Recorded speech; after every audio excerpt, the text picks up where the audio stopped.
East African nation of Kenya has been rocked by anti-government protests. Now, thousands of Kenyans, in fact, took to the streets on Friday, answering an opposition call to demonstrate over a raft of controversial tax hikes. Bonfires were lit and several major roads were blockaded by the protesters. Tear gas canisters were fired to break up the protests. President William Ruto won the closely contested August 2022 elections on the promise of improving the economic fortunes of the people. But he's now accused of rowing back on those very promises. Our next report gets you the details.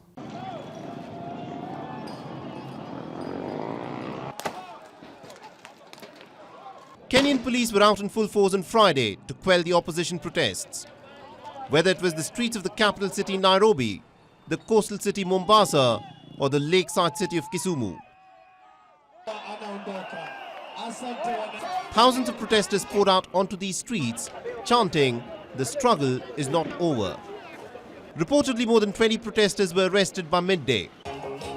Veteran opposition leader Raila Odinga's Azimio Alliance had called for these opposition protests over the impact of the new taxes on Kenyans who are already suffering from the severe cost of living crisis.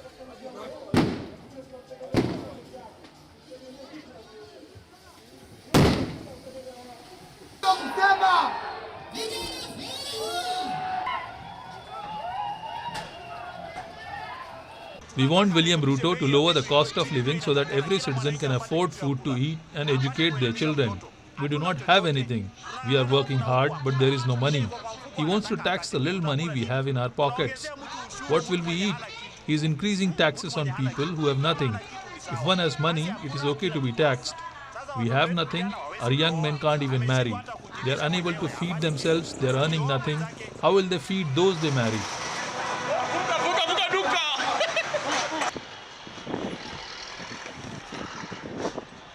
The anti-government protests have been dubbed Saba Saba, meaning 7-7, as they took place on the 7th day of the 7th month of the year. President Ruto last week signed into law a new finance bill which is expected to generate more than $2.1 billion for the government's depleted coffers and to help repair the heavily indebted economy.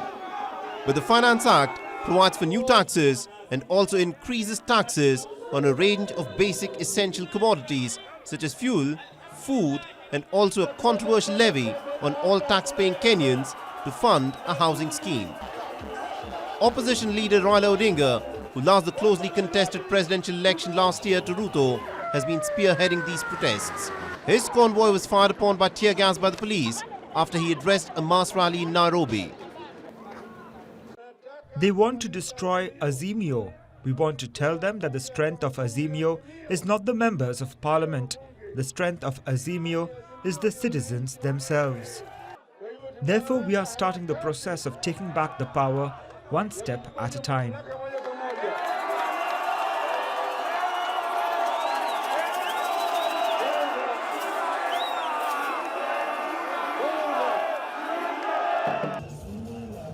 At the rally, Raila Odinga announced plans to collect 10 million signatures in a bid to remove his arch-rival Ruto.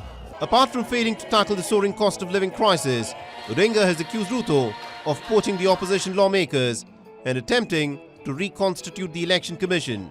Even though the implementation of the newly signed law was suspended by a court last week, a brazen Ruto's government implemented the tax hikes on petroleum products.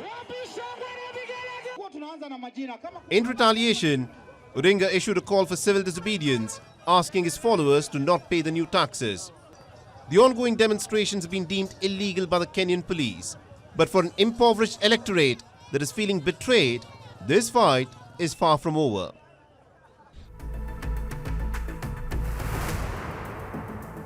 WION is now available in your country. Download the app now and get all the news on the move.